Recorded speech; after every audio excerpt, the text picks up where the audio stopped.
Hello, magandang araw pong muli sa inyong lahat. Ito po ang inyong chess guru at ito po muli tayo nagbabalik sa ating chess tutorial.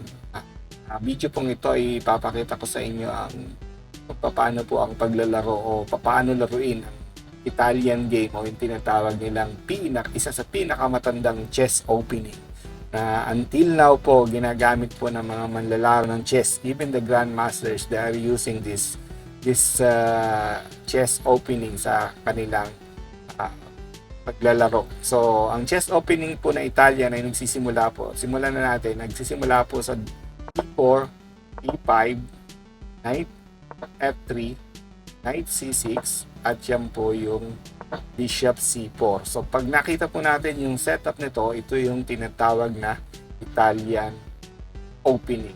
So, marami pong transposition after the Italian opening, marami pong iba-ibang opening o setup na nangyayari after this opening po. Marami po dyan, may mga gambits, kung ano-ano na. So, after Bishop C4, ang common na response po ng black dyan is, syempre, di-develop niya yung kanyang pieces. Maaring Knight F6, Bishop C5, yan po yung mga common response ng black. D6, yan yung mga common response. Meron din pong tumitira ng gambit na titirahan tayo ng Knight to D4, offering the E5 pawn sa atin na pag tinapture natin is ginagambit na po pala tayo. So, sa video pong ito, ipapakita ko yung setup ng Italian opening. So, after Bishop C4, ang black po ay magre-response dito commonly to F6. Yan po yung response ng black, attacking our E4 pawn. So, normal natira din po ng white dyan is to defend the pawn. So, maaring D3 or Knight C3. So, tirahan po natin ng Knight C3, defending the pawn, para po hindi niya makapture. So, as a normal development po, titirahan tayo dyan ng Bishop C5 ng ating kalaban. So, pagkakataon pong ito, makikita nyo na kung tira nyo at yung tira ng kalaban is symmetrical, meaning the same. Mapapansin nyo, same. Yung knight yan, yung knight doon, 4 knights, 2 bishops, at 2 pawns. So, symmetrical po ang tawag yan. So, pag tumira po yung black ng Bishop C5, normal development din po yan, preparation sa castling ng black. So, tayo po, pwede na rin tayo mag-castling, but the main line here, ang tinitira po ng white na common is D6, D3, to give way sa bishop, makalabas yung bishop. So, di-delay natin yung castling para makalabas yung bishop natin. So, ang black din po, ang purpose ng bishop C5 niya is to prepare for a castling or attacking our F2 pawn. So, yan po yung purpose niyang move na yan sa bishop C5. So, tirahan po natin ng D3. Pag yung opponent po natin is nag-castling, isa po yan sa main natira ng black dyan is magka-castling. So, bukan po natin, pag nag-castling yung kalaban natin sa inside, normal na move po natin dyan is pwede rin tayo mag-castling, pwede rin yung bishop G5. Kirahan po natin ng bishop G5. Yan po.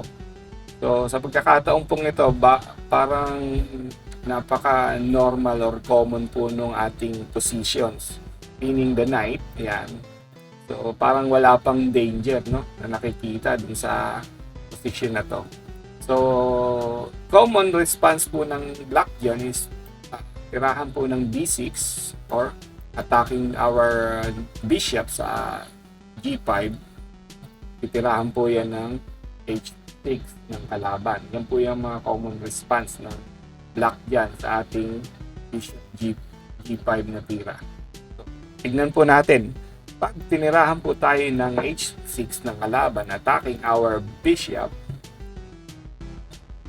siyempre po, as a white, as a player, na-atake yung bishop mo, di ba? Parang normal na tira po ng white yan is to retreat.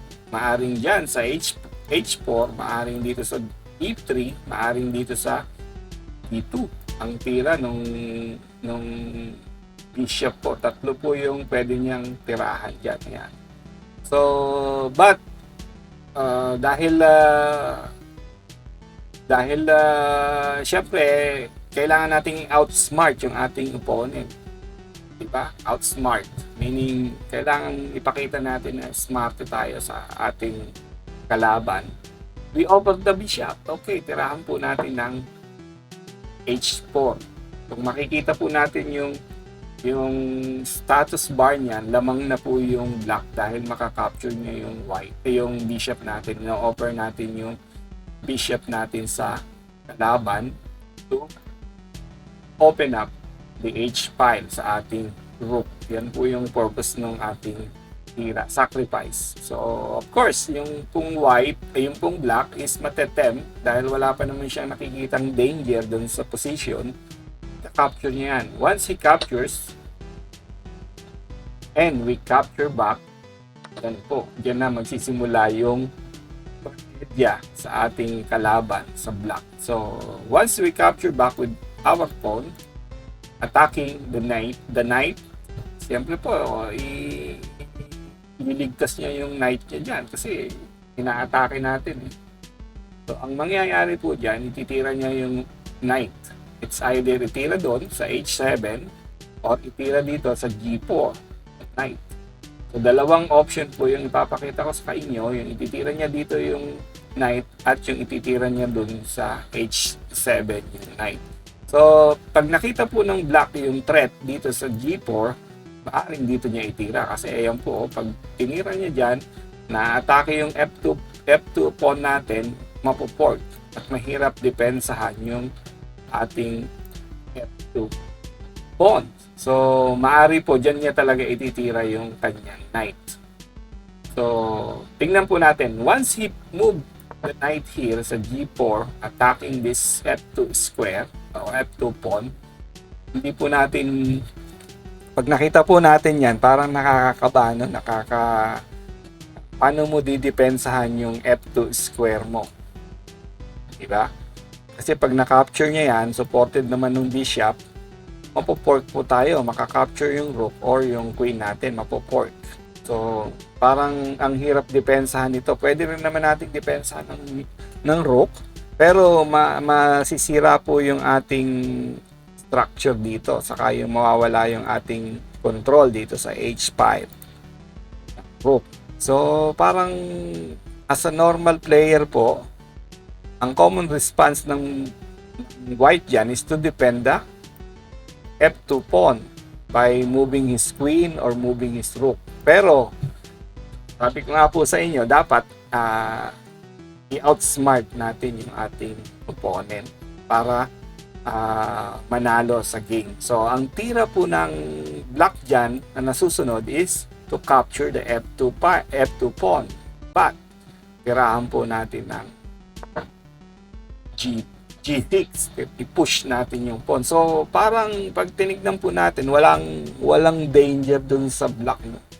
So, dito sa tira natin, parang magte-take advantage talaga yung black to capture the f2 pawn. So, kasi parang wala siyang nakikitang danger dyan eh. Yun po. After po niyan, i-capturing niya yung f2 pawn. Yan na. So, forking our rook and our queen. Naka-fork po yan. So, take advantage talaga ang mangyayari dyan. So, pero, sa pagkakataon pong ito, kung mapapansin nyo, yung pong H-file ay kontrolado ng rook natin. Na, ang goal natin, kung itong queen makarating dun sa H5, checkmate po. Di po ba? Ang mangyayari kung maidadala natin yung queen dun sa h5, checkmate dun sa h8, yung black But, yung pong knight natin nakaharang dun sa H5. Sa queen, nakaharang sa queen natin para makarating dun sa H5. So, ang tira po ng white dyan is, siyempre, kung normal player ka, isa-save mo yung queen mo. Diba? Kasi naka-fork yan. Ina-atake ng knight. But, we sacrifice our queen. Biglain po natin yung kalaban natin by capturing the E5 pawn by our knight. Opening our queen to H5. Pero, kakapturein po yan ng queen, ng knight eh. Naka-threat po yung knight. So, ang mangyayari po dyan, pag hindi kinapture nung knight yung queen, meron tayong pagkakataon na makarating doon. Diba? And, hindi na ma-stop yung checkmate doon sa H7. So, ang normal pong response ng black dyan is to capture our queen. After he captures our queen, doon na po natapos ang game. Paano po ba natapos? We capture this pawn, check. Wala pong magagawa yung black dyan kung hindi capturein ng rook kasi checkmate po, hindi siya pwedeng hindi mag-move yung king dahil kontrolado ng rook natin yung H5. So, he is forced to capture the pawn. Pag kinapture po niya yan, we capture it again with our bishop, it's a check. So, hindi rin po siya pwedeng mag-move dito, saka dito. So, the only way for the king is to move to F8. Pupunta po siya ron sa F8. Then, we bring the rook here, it's check. After po niyan, of course, ayan po, na-skewer natin yung king saka yung queen. Of course, mag-move yung king to E7. Pwede na po natin capturein yung queen, no? But, hindi po natin kakapturein. Kailangan natin ng checkmate, hindi natin kailangan ng capture. Hindi po ba? Okay, we moved our knight to D5. Check. So, yung knight po natin, control this F6 at yung G6 na yan, kontrolado ng dalawang knight. So, itong tatlong blocks na to, kontrolado natin kasi andyan yung bishop eh. Oh. Lahat ng square ng queen, kontrolado natin. The only way for the king to escape the check is to move it here sa D6. Pag nag-move po siya dyan, pwede naman na natin i-capture yung queen eh. But, we deliver the best move, checkmate, of course with knight C4, checkmate. So, nabigla po yung kalaban natin yan. Akala niya, nakaisa siya, na-capture niya yung queen natin. But then, hindi po niya alam na match-checkmate siya sa gitna pa ng board with our two knights, bishop, and rooks. So, yun po yung tinatawag na yung isa sa pinakamagandang trap sa Italian game. Okay, tignan naman po natin yung option na kung ititira nung black yung knight to H7. Balikan po natin yung move. Ayan, balikan natin. Yeah. Balikan po natin tong position na to na kinapture natin yung pawn, yung pawn sa G5 and threatening the knight. Yung pinakita kong option sa inyo, yung knight tumira sa G4. How about po pag dito naman siya tumira sa H7? So tingnan po natin. Pag tumira siya sa H7, attacking our pawn, siyempre supported naman ng queen, isa lang yung nakasuporta sa pawn natin, yung ating knight. We push this pawn, so hindi rin na po pwedeng at kainin ng capture ng pawn dahil nakapin ng bishop. So yung knight po, isa-save niya yan, of course, moving back to F6, knight F6 again. After this move po, ano po ba yung the best move ng white dito? Ang best move po ng white dito is we triple the pressure by putting the knight to G5, pressuring this pawn F7 pawn.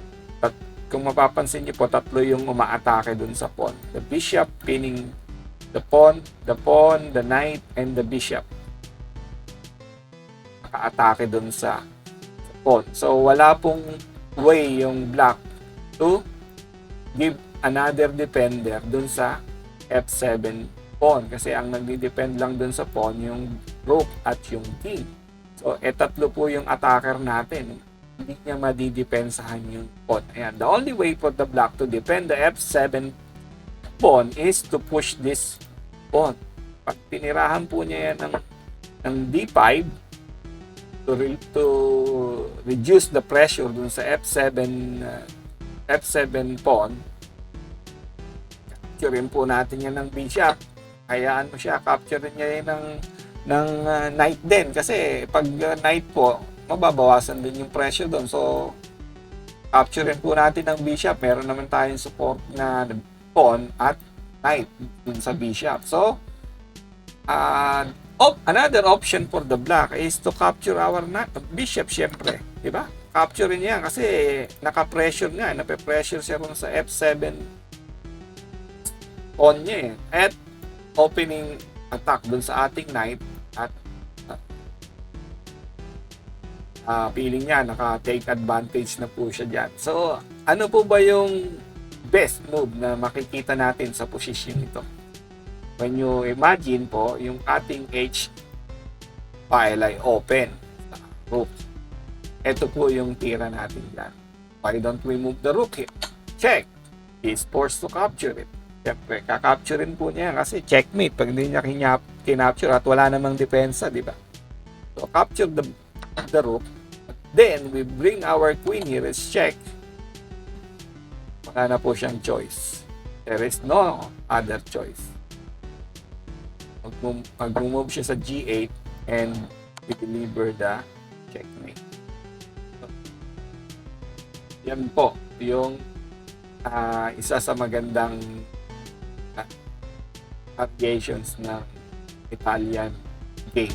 So, sana po sa dalawang variations na to, meron kayong natutunan o meron kayong magamit nyo sa inyong mga laro o sa inyong mga game para manalo po using the Italian game. At yun lang po, sa susunod naman po, sa ibang video natin, pakita yung ibang klase ng opening like the bishop opening or the other opening para po manalo tayo sa ating mga game. At yun lang po, maraming salamat po sa inyong lahat. Sana po sa susunod na video, manood po kayo ulit at mag-subscribe po kayo sa aking channel. Thank you very much and have a good day.